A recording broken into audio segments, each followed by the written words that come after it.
Here are 3 of our favorite all-natural, chemical-free cleaning solutions to get your entire home sparkling clean.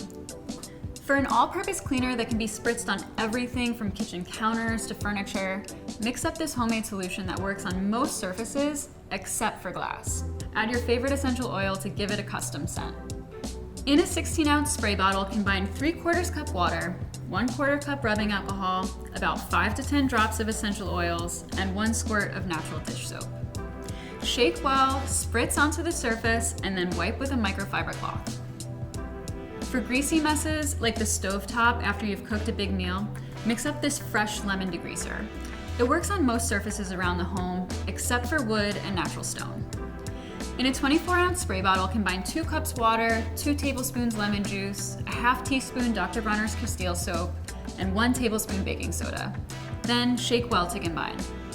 Spritz onto the greasy surface and wipe clean with a damp cloth.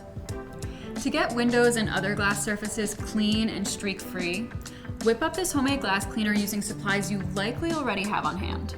In a 24-ounce spray bottle, pour 2 cups of water, 2 tablespoons white vinegar, 2 tablespoons of rubbing alcohol, and 5 drops of peppermint essential oil. Spray the solution onto a microfiber cloth before cleaning the window, mirror, or glass tabletop. For more chemical-free cleaning solutions, check out realsimple.com.